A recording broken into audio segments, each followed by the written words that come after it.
देवीघाट जलविद्युत hydro power अवलोकन अध्ययन भ्रमण जाँदैछौँ हामी आदमघाटको ट्रेनिङको सिलसिलामा।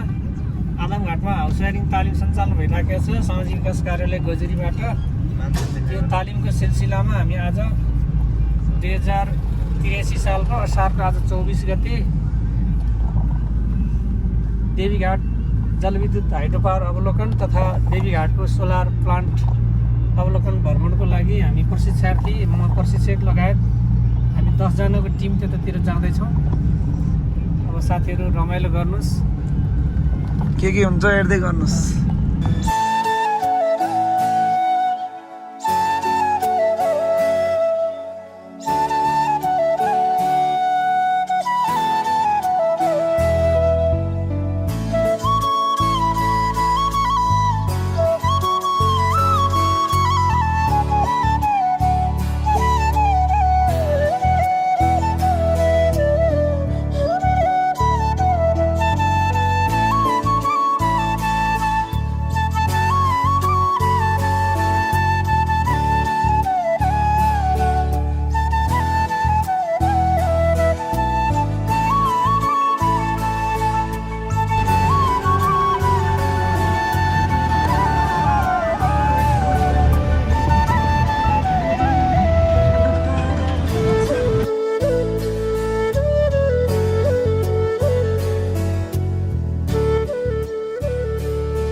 ल साथीहरू, अहिले चाहिँ हामी नेपाल जलविद्युत प्राधिकरणको देवघाट जलविद्युत केन्द्रमा चाहिँ आइपुगिसकेका छौँ र अब चाहिँ हामी भित्र गएर के हुन्छ बुझ्नेछौँ।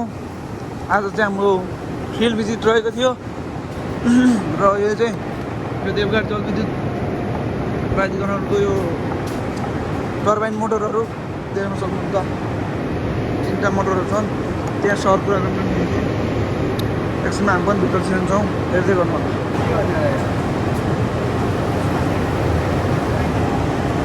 त्यता न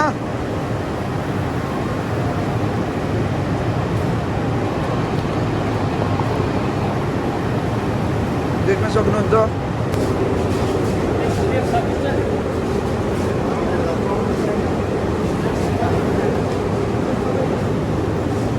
भाग चाहिँ त्रिशुली नदीको भन्दा तलको भागमा छ अरे उहाँ दाइले भन्नुभएको।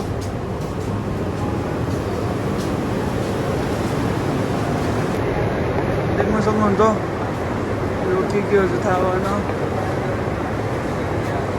सुशान्त भाइ कस्तो लागिरहेछ? अचम्म लागिरहेछ यस्तो कुराहरू देखेर। रमाइलो भइरहेको नि? रमाइलो भइरहेछ। ल ठिक छ। खासमा यो हाइड्रो पावर भनेर चाहिँ जस्तो सबैलाई थाहा छ, हामीले मदानी प्रयोग गरेर मही पार्छौँ है। मदानी प्रयोग गरेर मही पार्छौँ। यसको पनि तल मदानी नै छ। तल मदानीलाई अब त्यसलाई चाहिँ हामीले तपाईँको चाहिँ उसको हिसाबमा चाहिँ हामीले टर्बाइन भन्छौँ। टर्बाइनलाई पानीको प्रेसरले घुमाउँछ। खासमा हाइड्रो पावर भनेर चाहिँ पानीको फोर्सले गरेर त्यसले चाहिँ पावर निकाल्छ। पानीलाई प्रयोग गरेर जस्तो विन्ड टर्बाइनहरूमा हावालाई प्रयोग गरेर चाहिँ त्यो टर्बाइन घुमाएर त्यसले जेनेरेटरको चाहिँ मोटरलाई गरेर घुमाएर बिजुली निकाल्छ भने यसमा चाहिँ पानीको प्रेसर माथि हाम्रो देख्नुभयो होला त्रिशुली पावर हाउसमा माथि के अरे ड्याम के अरे हेडगेटबाट त्रिशुली पावर हाउसमा लिएर आएको छ।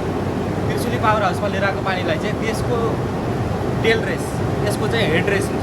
अब टेल रेस र हेड रेस भनेको के हो भनेर भन्दाखेरि चाहिँ जुन टर्बाइनभन्दा मास्तिरको भागलाई त्यसलाई चाहिँ हेड रेस भन्ने भयो होइन। टर्बाइनबाट खोलासम्म नमिसिन्जेलसम्मलाई त्यसलाई चाहिँ टेल रेस भन्ने होइन। अब त्यसको चाहिँ टेल रेस, यसको हेड रेस हो। त्रिशुलीको चाहिँ टेल रेस, यसको हेड रेस हो। अब यहाँ हेर्दाखेरि त्यताबाट पानी लिएर आएको छ, त्यताबाट नहरमा लिएर आएको छ। यहाँ हाम्रो माथि फर्वेको एउटा सानो पोखरी छ। फर्वे किनभने फर्वेको फेरि एउटा छुट्टै विशेषता। फर्वे भनेको जुन यो हाम्रो चाहिँ यो यहाँदेखिबाट टर्बाइनबाट माथिसम्मको एउटा चाहिँ त्यो स्लोप एरिया छ नि, स्लोप एरियालाई चाहिँ तपाईँको चाहिँ अरूमा चाहिँ के हुन्छ भनेदेखि प्रेसर भल्भ हुन्छ, राखेको हुन्छ त्यस्तो फर्वे बनाउन नसक्ने ठाउँमा चाहिँ।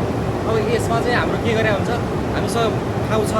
अब इन्स्ट्यान्ट कुनै बेला मेसिन बन्द गर्नु पऱ्यो भने टनेलबाट लिएर आएको पानीलाई त होइन होइन हामीले त सडन रोक्न त सक्दैनौँ नि त अब यहाँ तपाईँको चाहिँ ठुलो मात्रामा पानी आउँछ यदि चाहिँ नि सडन रोक्न सकिएन भने के हुन्छ भने त्यसले अर्को एउटा डिजास्टर हुन्छ त्यसको लागि त्यसको प्रेसर कन्ट्रोल गर्नको लागि होइन अनि एक त के भन्नुभयो भने तपाईँको त्रिशुली र यो हाम्रो चाहिँ तपाईँको एक आपसमा परिपूरक छ त्रिशुली हाइड्रो पावर र देवीघाट हाइड्रो पावर एक आपसमा परिपूरक छ त्रिशुली हाइड्रो पावर ठ्याक्क ट्रिप हुने बित्तिकै देवीघाट हाइड्रो पावर त ट्रिप हुनु पऱ्यो होइन अब उताबाट लिएर आएको पानी चाहिँ सञ्चय गरेर त्यहाँ राख्नलाई त्यहाँ हाम्रो चाहिँ सर्वे बनायो होइन सिल भने त के हुन्छ बन्द गर्नु तर त्यो त त्यहाँ होइन नि खासमा त्यो सेटलिङ बेसिन हो क्या त्यो चाहिँ सेटलिङ बेसिन चाहिँ किन लिएर बनाएको भनेर भन्दाखेरि हामीले लिएर आएको पानीमा बालुवा आउँछ ढुङ्गा आउँछ त्यस पछाडि गिटी रोडा यिनीहरू आउँछ अब त्यहाँ चाहिँ तपाईँको ठुलो एरिया बनाइदिइसकेपछि त्यहाँ पानीको प्रेसर कम हुन्छ पानीको भ्यालोसिटी कम हुन्छ पानीको भ्यालोसिटी कम भइसकेपछि त्यो तल बिग्रिन्छ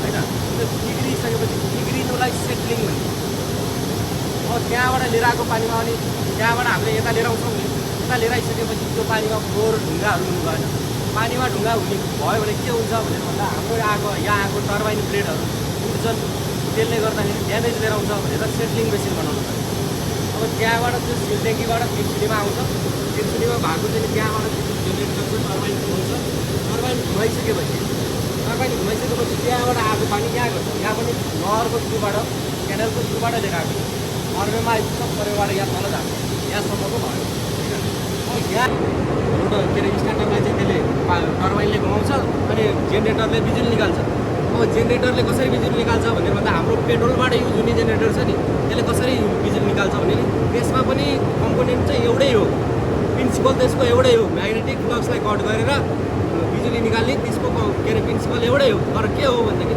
इन्जिनले गरेर म्याग्नेट त्यसको चाहिँ जेनेरेटरको चाहिँ जुन एउटा साफ्ट हुन्छ नि त्यसलाई रोटरलाई इन्जिनले घुमाउँछ त्यति नै यहाँ पनि त्यही हो त्यहाँ पनि त्यही हो सोलरमा चाहिँ यसको छुट्टै हुन्छ सोलर चाहिँ पछि गएर माथि गएर बनाउँछ होइन अब अहिलेलाई यति नै माथि यो तिनवटा युनिटको यो लेआउट हो क्या सिङ्गल लाइन डायग्राम एसएलडी भन्छ यसलाई सिङ्गल लाइन डायग्राम हो देवीघाट हाइड्रो पावर त्यसको बारेमा बताइदिनु न तलले ए तल देखिएको जस्तै सबै त्यही हो नि त सबै त्यही हो त्यो तिनवटा टर्बाइन त्यहाँबाट आएको छ जेनेरेटर सोलर भने चाहिँ एकदमै भास्ट डिफ्रेन्स यो अर्को 0 हो भने यो 1 हो भने त्यो 0 1 र 0 कहिले सेम हुन्छ हुँदैन त्यस्तै हो जेनेरेसन फरक छ अब खानी त भातै हो हातमा खाने र पातमा खाने भने जस्तो क्या के अरे बिजुलीको जेनेरेसन त निकाल्ने नै हो होइन तर यसको चाहिँ जेनेरेसनको प्रिन्सिपल हुन्छ नि त्यसको चाहिँ फरक हुन्छ जस्तो अहिले मैले भने म्याग्नेटिक फिल्डलाई चाहिँ त्यो के अरे कन्डक्टरले चाहिँ काटेर अनि त्यस पछाडि इलेक्ट्रोनको फ्लो हुन्छ भनेर भन्छ नि तर यसमा चाहिँ फरक हुन्छ यसमा चाहिँ सोलर प्यानलबाट चाहिँ नि बिजुली निस्किन्छ सोलर प्यानलले कसरी काम गर्छ भनेर भन्दाखेरि हाम्रो सूर्यको प्रकाशमा ग्लोबल रेडिएसन भन्ने एउटा चाहिँ हुन्छ हैन जुन एउटा रेडिएसनले अनि त्यस पछाडि सोलर प्यानलमा हानिसकेपछि अनि त्यहाँबाट डीसीमा चाहिँ बिजुली प्रडक्सन हुन्छ यसले एसीमा गर्छ भनेदेखि यसले डीसीमा गर्छ हैन अल्टरनेटिभ हामीले बुझ्न के जरुरी छ भनेदेखि तपाईहरुलाई भर्खर अलिअलि यो फेजमा चाहिँ सिक्दै हुनुहुन्छ सिक्न पर्ने अब सरी उहाँहरू चाहिँ के वायरिङको हाउस वायरिङमा काम गर्दाखेरि तपाईहरुले डीसी र एसी छुट्याउन सक्नु भएन भने अलिकति अप्ठ्यारो पर्न सक्छ डीसी लोड र एसी लोड कुनै बेला हामीले चाहिँ डीसी लोड लाग्ने ठाउँमा चाहिँ एसीको पावर दियौँ भनेदेखि के हुन्छ पड्किन्छ अनि एसीको चाहिँ नि पावर दिन पर्ने ठाउँमा हामीले डीसीको पावर जोड दियौँ भने के हुन्छ पड्किन्छ एसी र डीसी भने बिल्कुलै फरक हुन्छ अब एसीमा के हुन्छ भने यसको वक्ररेखा भन्छ हैन वक्ररेखा भनेदेखि तपाईँको ग्राफ हैन एसीको ग्राफ यस्तो हुन्छ 0 1 त्यस पछाडि यस्तो हुन्छ एसीको चाहिँ रेखा हैन अब डीसीको के हुन्छ सिधा तल अनि त्यस पछाडि डीसीलाई एसीमा कन्भर्ट गर्नलाई इन्भर्टरको प्रयोग हुन्छ इन्भर्टरमा ट्रान्जिस्टरको प्रयोग हुन्छ आइजिबिटी भन्छ के इन्टिग्रेटेड सर्किट आइजिबिटीको के समथिङ थियो मैले बिर्सेँ आइजिबिटीको फुल फर्म त्यो एउटा ट्रान्जिस्टर हो ट्रान्जिस्टर भने चाहिँ तपाईँको चाहिँ फ्र्याक्सन अफ सेकेन्डमा चाहिँ यसले यो स्विचिङको काम गर्छ क्या के अरे ट्रान्जिस्टरले तपाईँको चाहिँ डीसीलाई गएको यो एउटा डीसीको पावर भयो नि खासमा यो यस्तो यो 0 र 1 भनेर भने अन र अफ हो 0 भनेको अफ हो, 1 भनेको अन हो है। अनि यो यस्तो भनेको चाहिँ के हो भनेदेखि on off on off on off on off. एसीको चाहिँ तपाईँको चाहिँ पावर त्यो हुन्छ, त्यही भएर लिथल तपाईँको चाहिँ नि भोल्टेज भनेर भने चाहिँ तपाईँको चाहिँ एसीमा बढी हुन्छ भनेदेखि डीसीमा कम हुन्छ। एसीमा के हुन्छ झट झट झट झट लाग्छ, डीसीमा लागेपछि झट्ट लाग्छ, झट्ट लागेकै हुन्छ। त्यही भएर तपाईँको चाहिँ हाम्रो थ्रेस होल्ड भोल्टेज होइन, एसीको थ्रेस होल्ड भोल्टेज लिथल भोल्टेजको पनि थ्रेस होल्ड भनेको एकदमै कम। तपाईँको चाहिँ थ्रेस होल्ड भनेर भने चाहिँ यहाँबाट बढी भइसकेपछि चाहिँ लिथल हुन्छ भन्नु र। अनि त्यस पछाडि एसीको लिथल भोल्टेज भने तपाईँको चाहिँ झन्नै अब चाहिँ नि तपाईँको 100 यस्तो के अरे 110 होइन, झट्ट लागिसके नि केही नहुने। डीसीमा के हुन्छ भनेदेखि तपाईँको चाहिँ 18-20 भोल्टेज हेर्नु त कति, कहाँको 120 कहाँको 20 होइन। डीसीले चाहिँ किन त्यस्तो गरेको भनेर भन्दाखेरि चाहिँ ऊ चाहिँ डाइरेक्ट हुन्छ कि, त्यसको वक्ररेखा नै डाइरेक्ट हुन्छ, त्यहाँ अन अफ भन्ने नै हुँदैन, झ्याट्टा समातेको एसीले के हुन्छ तलमाथि गर्छ 0 र 1 गर्दै गर्दै त्यसको चाहिँ हामीले छुटाउन सक्यो भने सकियो होइन। त्यही पनि अब अलिकति हाई भोल्टेजमा त सकिन्न। त्यो सोलर प्यानल सिलिकनबाट बनिसकेपछि त्यसको चाहिँ कस्तो हुन्छ भनेदेखि सोलर प्यानलमा यस्तो सानो सानो इन्टिग्रेटेड सेलहरू, जस्तो मेरो 1 बित्ता जतिको, 1 बित्ताको तपाईँको चाहिँ 1 बित्ता स्क्वायर होइन, 15 सेन्टिमिटर यिनीहरूको चाहिँ इन्टिग्रेटेड सेलहरू हुन्छ। इन्टिग्रेटेड सेललाई पनि सिरिजमा कनेक्ट गराएर एउटा प्यानल बनेको हुन्छ कि। मैले अहिले तपाईँको सोलर प्यानलको एउटा चाहिँ कस्तो फङ्सन हुन्छ भनेर भन्छु। अनि एउटा इन्टिग्रेटेड सेल भनेर भने चाहिँ त्यो भित्र चाहिँ सिलिकनबाट बनेको हुन्छ। सिलिकनबाट बनेकोमा पनि तपाईँको चाहिँ सिल्भर थ्रेडहरू, चाँदीको साना साना धागाहरू, जुन तपाईँको इलेक्ट्रोनलाई चाहिँ त्यहाँबाट निस्किसकेपछि त्यहाँ हिँड्नलाई चाहिँ एउटा इलेक्ट्रोन पाथवे बनाएको हुन्छ चाँदीको। सोलर प्यानलकोलाई तपाईँले अलिकति चाहिँ निहालेर हेर्नुभयो भनेदेखि साना साना रेसा जस्तो भेन भन्छ भित्रपट्टि भेन, जस्तो हाम्रो यहाँ भेनहरू छ नि त्यस्तै भेनहरू, हाम्रो रगत बग्ने भेन हो, त्यो चाहिँ इलेक्ट्रोन बग्ने भेन हो। अनि त्यो सिलिकनबाट बनेको हुन्छ जुन चाहिँ तपाईँको, अनि त्यहाँबाट सूर्यको प्रकाशले त्यो सिलिकनले चाहिँ तपाईँको सूर्यको प्रकाशलाई एब्जर्ब गरिसकेपछि त्यसमा चाहिँ एउटा अर्को प्रिन्सिपल के अरे ऊ हुन्छ, फोटो भोल्टिक इफेक्ट अथवा फोटो इलेक्ट्रिक इफेक्ट। फोटो भनेको चाहिँ प्रकाश होइन, सूर्यको प्रकाशलाई फोटोन भन्छ होइन। अनि त्यसले चाहिँ सिलिकनलाई एक्साइट गरिसकेपछि त्यहाँ भएको इलेक्ट्रोन्सलाई चाहिँ कहाँ जाउँ बनाइदिन्छ। अनि जानको लागि त्यहाँ हामीले बाटो बनाइदिया हुन्छौँ नि त, सोलर प्यानलमा बाटो हुन्छ, अनि त्यही बाटोको थ्रुबाट जान्छ। अनि सबैले सिरिजमा कनेक्ट गराएर पछाडिपट्टि पिएन जङ्सन भन्ने हुन्छ, पिएन जङ्सन होइन। पिएन जङ्सनको थ्रुबाट हाम्रो चाहिँ एसी र डिसीको प्लस र माइनस निकाल्छ। अनि त्यो एउटा सोलर प्यानलबाट त्यसरी निस्किन्छ भनेदेखि त्यहाँ 100औं सोलर प्यानलहरू राखेर हुन्छौँ नि, त्यो सोलर प्यानलको थ्रु त्यसलाई चाहिँ फेरि सिरिजमा कनेक्ट गराएर, सिरिजमा कनेक्ट गराउँदाखेरि पनि लिफ फ्रग भन्छ क्या, लिफ फ्रग कनेक्सन। त्यो लिफ फ्रग सिरिजमै कनेक्सन हो त्यो हो, तर लिफ फ्रग भनेर चाहिँ एउटालाई स्किप गर्ने, 1 2 3 1लाई स्किप गरेर 1बाट 3मा गयो, यसलाई के अरे बाइपास गर्यो, त्यस पछाडि यसले त्यसलाई बाइपास गर्यो, त्यहाँ पुग्यो भनेर एउटा बाइपास गर्दै लिएर जाने। त्यसलाई गर्दाखेरि चाहिँ त्यो लस कम गराउनलाई, इफिसियन्सी बढी बनाउनलाई कमर्सियल सोलर प्यानलको चाहिँ कनेक्सनमा चाहिँ त्यो युज हुन्छ, लिफ फ्रगको के अरे कनेक्सन। अनि त्यसले गर्दाखेरि चाहिँ सबै एउटा चाहिँ कति एउटा सर्टेन सोलर प्यानलको समूहलाई चाहिँ सिरिजमा कनेक्ट गराएर चाहिँ हामीले एउटा आउटपुट निकाल्छौँ। अनि त्यस्तो थुप्रै आउटपुट बनाएर एउटा कम्बाइनर बक्समा लिएर गएर कम्बाइन गर्छौँ। अनि कम्बाइनर बक्समा नि तपाईँको चाहिँ प्यारलरमा चाहिँ कनेक्ट गराएर त्यहाँबाट सिङ्गल आउटपुट लिएर आएर इन्भर्टरमा जान्छ।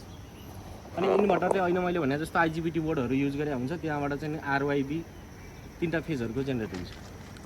त्यो 3टा फेजहरूलाई ट्रान्सफर्मरको युज गरेर तपाईँको चाहिँ भोल्टेज स्टेबलाइज गरेर त्यहाँ स्टेप अप गर्नुपर्ने हो या अथवा स्टेप डाउन गर्नुपर्ने हो। सामान्यतया स्टेप अप नै गर्नुपर्ने हुन्छ, त्यहाँ स्टेप अप गर्छौँ, त्यस पछाडि भोल्टेज रेगुलेट हुन्छ त्यहाँ होइन, एउटा स्टेबल हुन्छ, स्टेबलाइज्ड हुन्छ। त्यस पछाडिबाट हाम्रो ब्रेकर युनिटमा जान्छ, ब्रेकर युनिटमा गइसकेपछि नि अनि सबै ठाउँको चाहिँ नि त्यो आउटपुट लिएर आएर हाम्रो यो सब स्टेसनमा जस्तो सबै ठाउँको लिएर आएर यहाँ जोड्छौँ।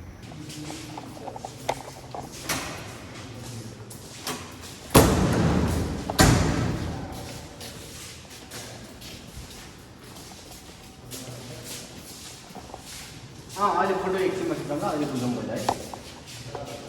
त्यति गरेर चाहिँ 4वटा फिडर बनाएर चाहिँ हामीले यहाँनिर आउँछ। यहाँ हाम्रो छैन, सबै अन्डरग्राउन्ड छ ट्रान्समिसन होइन, ओभरहेड छ, यता खोलातिर चाहिँ ओभरहेड छ, नत्र भने प्रायः जस्तो सबै अन्डरग्राउन्ड। अनि त्यस पछाडि यो इन्कमर हो, त्यस पछाडि एसबिजी भने चाहिँ स्ट्याटिक भार जेनेरेटर जस्तो होइन, हामी त्यहाँ बसिरहेको ठाउँमा एउटा त्यहाँ कन्टेनर जस्तो छ नि, त्यो एसबिजी हो। यसले के गर्छ भनेदेखि पावर फ्याक्टर म्यानेजमेन्ट गर्छ। पावर फ्याक्टर के हुन्छ खासमा पावर फ्याक्टर के हो भनेर भन्दाखेरि एक्टिभ पावर र रिएक्टिभ पावरको अनुपात। फेरि एक्टिभ पावर भने एक्चुअल इनर्जी जेनेरेसन होइन, रिएक्टिभ पावर भने चाहिँ तपाईँको चाहिँ हाम्रो चाहिँ नि उसमा जति छ नि त्यो एक्चुअल इनर्जी र तपाईँको चाहिँ उसको इनर्जी चाहिँ त्यसको अनुपातको चाहिँ तपाईँको पावर फ्याक्टर हो। पावर फ्याक्टर चाहिँ के हुन्छ भने कहिले ल्यागिङ हुन्छ कहिले लिडिङ हुन्छ होइन, त्यो चाहिँ लोड अनुसारको भएर के अरे फरक पर्छ। हाम्रो यहाँ चाहिँ ट्रान्समिसनमा के हुन्छ भने ट्रान्समिसनमा लस नआओस् भनेर चाहिँ अनि त्यस पछाडि हामीले एसपिजी नै राख्नै पर्ने हुन्छ। ट्रान्समिसन हुँदाखेरि एसपिजी किन राखिन्छ भनेर भन्दाखेरि त्यसमा भएको त्यो हामीले पठाउँदाखेरि चाहिँ लस नआओस् भनेर एसपिजी राखिन्छ। स्ट्याटिक भार जेनेरेटर पावर फ्याक्टर म्यानेजमेन्ट गर्छ एसपिजीले। त्यस पछाडि इपिआर यो अर्थिङ ट्रान्सफरर हो। अब ओभरअल हाम्रो सबै सर्किट के अरे उसको चाहिँ अर्थिङ गरेर अर्थिङ ट्रान्सफरर यो बस्दाखेरि हाम्रो सबै ठाउँबाट आएर चाहिँ हाम्रो चाहिँ कमन बसबार छ। कमन बसबार भने थाहा छ 2 वा 2 भन्दा बढी चिजहरू जोडिने ठाउँलाई बसबार भनिन्छ। 2 वा 2 भन्दा बढी तारहरू बस पार्क भनेर भने चाहिँ बसको पार्क 2 वा 2 भन्दा बढी पार्क बसहरू चाहिँ आएर चाहिँ राखिन्छ भने बस पार्क हो। बस बार भनेर भने चाहिँ यस्तो बार हुन्छ यस्तो बार हुन्छ त्यसमा आएर तारहरू जोडिन्छन्। जस्तो न्युट्रलको चाहिँ बस बार हुन्छ है, घरमा चाहिँ तपाईँको वायरिङ गर्दाखेरि न्युट्रलको बस बारमा जोडिन्छ, त्यस्तै हो बस बार भन्छ। यो हाम्रो चाहिँ कमन बस बार। त्यस पछाडि हाम्रो आउँछ फिडर नम्बर 1 हेलिकड फर्मेट। यहाँ चाहिँ आएको हाम्रो हेलिकड फर्मेट। फिडर नम्बर 2 स्टाफ क्वार्टर उतापट्टि। फिडर नम्बर 3 कपिवालको फिडर नम्बर 4। त्यस पछाडि त्यहाँ स्टाफ क्वार्टर र फिस पन्ड। ओभरअल मोनिटरिङ हाम्रो यहीँबाट हुन्छ। 20वटा इन्भर्टर छ। 1 2 3 4 5 6 7 8 9 10 11 12 13 14 15 16 17 18 19 20। 20वटाबाट अहिले टोटल जेनेरेसन भइरहेछ 8167 किलोवाट हुने 8.1 मेगावाट अहिले एक्चुअल जेनेरेसन। किन भन्दाखेरि अहिले घाम अलिक कम लागिरहेछ, धुम्म परिरहेछ। ग्लोबल रेडिएसन भने नि मैले हामीले ग्लोबल रेडिएसन कसरी मोनिटर गर्छौँ भने यसरी मोनिटर गर्छौँ। हामीसँग वेदर स्टेसन हुन्छ। वेदर स्टेसनमा के देखाउँछ विन्ड स्पिड कति छ, एयर टेम्परेचर कति छ, ग्लोबल रेडिएसन कति छ 308 भनेर भनेको छ। सोलर प्यानलको एउटा ग्लोबल रेडिएसन 1000मा राखेर चाहिँ ल्याबमा राखेर त्यसको चाहिँ इफिसियन्सी निकालेको हुन्छ। त्यसले कति प्रोडक्सन गर्छ, त्यसको चाहिँ इफिसियन्सी कति छ भनेर चाहिँ सोलर प्यानललाई 1000 ग्लोबल रेडिएसनमा राखेर टेस्ट गरिन्छ ल्याबमा चाहिँ। यहाँ चाहिँ अब हाम्रो एक्चुअल अहिले चाहिँ कति छ भने 300 छ। यो 1000 नि पुग्छ, 1100 पुग्छ, 800 पुग्छ, 700 पुग्छ। जति चर्को घाम लाग्छ, जति सफा आकाश हुन्छ त्यति नै धेरै राम्रो हुन्छ। जति सफा आकाश त्यति राम्रो घाम, जति राम्रो घाम त्यति धेरै विद्युत है सोलर हुन्छ है। रातिमा यो पुरै बन्द हुन्छ। हाम्रो स्टोरेज गर्ने ऊ छैन यसमा, जेनेरेसन गर्ने उता पठाउने रातिमा छोड्ने। हामीले एलडिसीलाई पठाउँछौँ, लोड डिस्ट्रिब्युसन सेन्टर काठमाडौँमा छ नि, त्यसलाई पठाउँछौँ। त्यस पछाडि उनीहरूले लोड म्यानेजमेन्ट गर्छ। कुनै बेला तपाईँको चाहिँ यतातिरमा लोड कम भयो, यतातिर चाहिँ तपाईँको चाहिँ सबै हाइड्रो पावरहरू बन्द भयो भनेदेखि हामीले यहीँको बिजुली नै युज गरिरहेको हुन्छौँ। जस्तो भगारीमा धान हालिसकेपछि कुन चाहिँ खेतको धान हुने त भएन नि, भगारीको धान यहाँ सबै तपाईँको नेपालमा भएको सबै के अरे हाइड्रो पावरदेखि लिएर अनि त्यस पछाडि चाहिँ ग्रिडमा जति नै कनेक्टिभिटी छ नि त्यो सबै एलडिसीले चाहिँ गरिरहेको हुन्छ।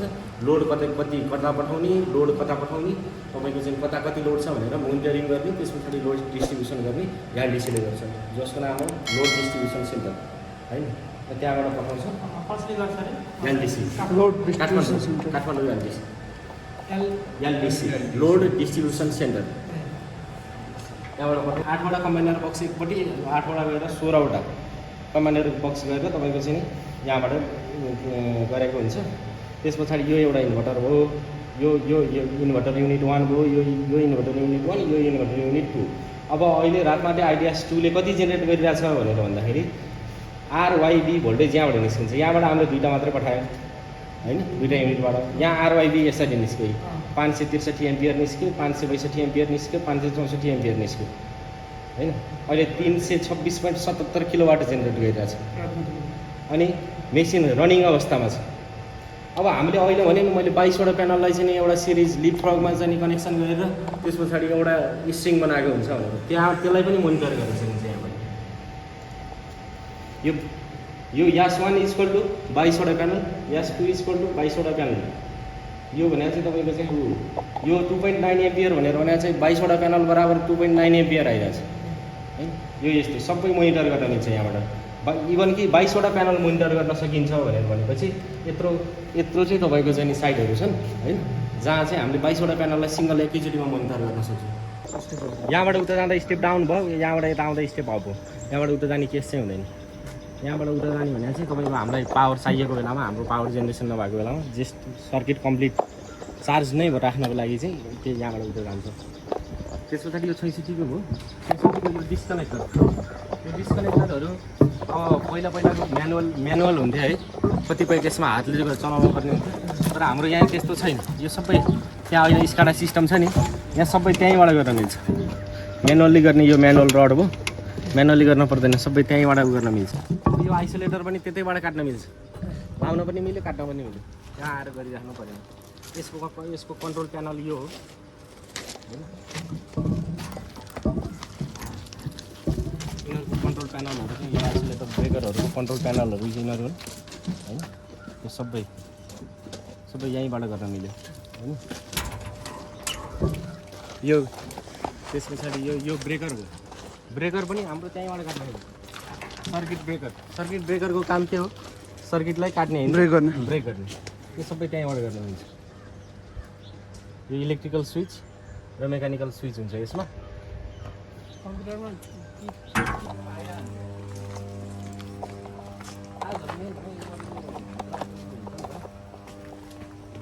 वाइन्डिङको भएको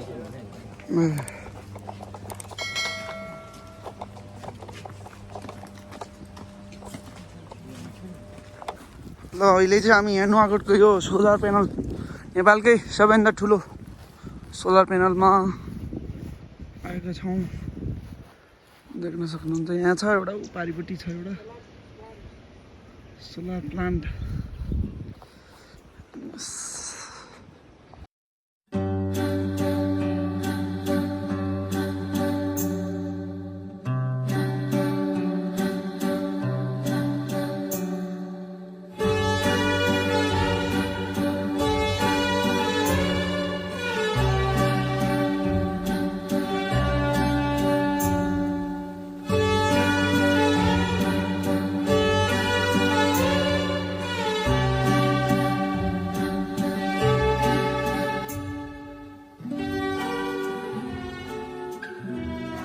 रमेश कस्तो भइरहेछ?